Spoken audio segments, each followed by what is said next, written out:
In June 1812, Napoleon invaded Russia with over 600,000 men, aiming to force Tsar Alexander I into submission. The Russians retreated, employing scorched earth tactics that left the French starving and exhausted. On September 7th, the armies clashed at Borodino, resulting in a costly Pyrrhic victory for Napoleon. A week later, on September 14th, his Grande Army entered Moscow. To Napoleon's surprise, Moscow was deserted, and Governor Fyodor Rostopchin ordered the destruction of supplies to prevent their use by the French.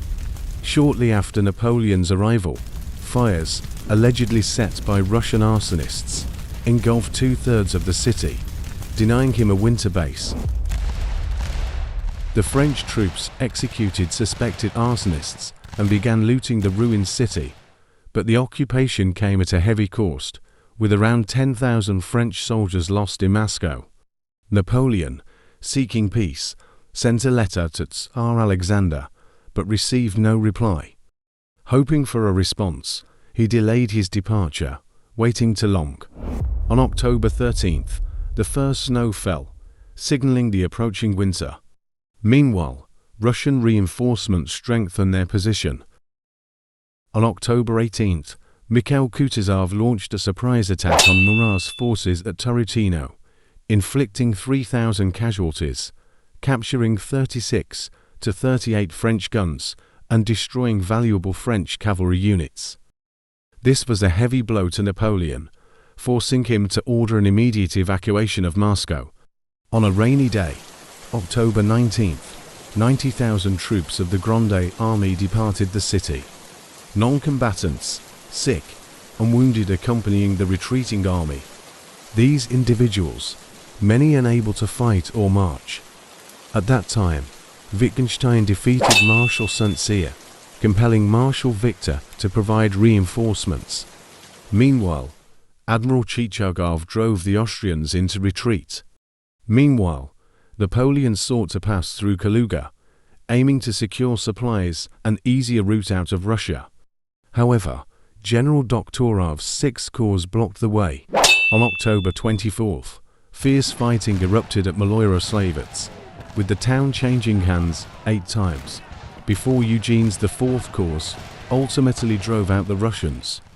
Although the French secured a tactical victory by holding the town, Napoleon decided to abandon this route and retreat northward. On October 25th, Napoleon narrowly avoided capture by Cossacks, thanks to the intervention of his grenadiers. After this close call, he began carrying a vial of poison around his neck as a safeguard against being taken prisoner. Napoleon, forced to retreat along the devastated Smolensk road, faced relentless Cossack raids and growing starvation. On October 29th, temperatures dropped below freezing, causing immense suffering as men and horses perished and discipline began to collapse. On the 3rd of November 1812, the French rearguard, led by Davout's 1st Corps, was caught by Russian forces in Vyazma. The French column became stretched thin. After intense fighting, Eugene's 4th Corps and Ney's 3rd Corps came to their aid, but the battle ended in brutal street fighting within the burning town of Vyazma. Despite their efforts, the French were forced to retreat, suffering heavy casualties. Ney's 3rd Corps formed the rearguard. On 4th of November, temperature plummeted to -15 degrees Celsius. Many soldiers froze to death. Many also deserted the army, but they were caught by Cossacks, who killed some, robbed others, and left many to freeze. Some foragers were even handed over to peasants, seeking revenge against them. Napoleon reached Smolensk on the 9th of November. Early French forces plundered the city's resources, leaving Ney's rearguard destitute. This scarcity, coupled with the army's weakened condition, forced Napoleon to continue the retreat. However, Napoleon spent 5 days at Smolensk, which gave Kutuzov the chance to prepare an ambush at Krosny. When the French army arrived, they were caught off guard, and in 3 days of fierce fighting, Napoleon ordered his Imperial Guard to hold the road open, allowing his forces to escape with enormous losses. the Young Guard launched a desperate attack to cover the retreat, suffering devastating casualties. Kutuzov, despite his advantage, delayed his pursuit. Ney's rearguard arrived at Krosny on November 18th, only to find the road blocked by the Russians. Rejecting calls to surrender, Ney led his men in a daring escape across the frozen Dnieper River at night, with Ney personally pulling men from the icy waters. Despite under constant attack from Cossacks, Ney and around 800 survivors reached Orsha, where their arrival was celebrated as a miraculous feat. Napoleon said, "The army of France is full of brave men, but Michel Ney is truly the bravest of the brave." After the Battle of Krosny, Napoleon narrowly avoided the complete encirclement of his army. However, 3 Russian armies were closing in: Kutuzov's main force of 60,000 from the east, Wittgenstein's 30,000 from the north, and Chichagov's 35,000 from the south. Napoleon's army was reduced to just 30,000 combat-ready troops, accompanied by numerous non-combatants. French supply depots at Polotsk and Vitebsk had already fallen to the Russians, cutting off critical resources. Napoleon set his sights on Minsk, home to vast supply stores. However, on November 21st, devastating news reached him: Minsk had fallen, along with Borisov and its crucial bridge. Marshal Oudinot and his resilient II Corps joined Napoleon's army and launched an immediate assault on Borisov, successfully recapturing the town. However, the Russians had destroyed the bridge over the Berezna River, hindering their progress. With the main bridge at Borisov destroyed, Napoleon's fortunes turned when Polish cavalry discovered a fordable location. Napoleon ordered a diversion by staging false preparations for a crossing in the south. Meanwhile, General Ebel's engineers, braving freezing conditions and often working chest-deep in icy water, completed 2 pontoon bridges in just 24 hours.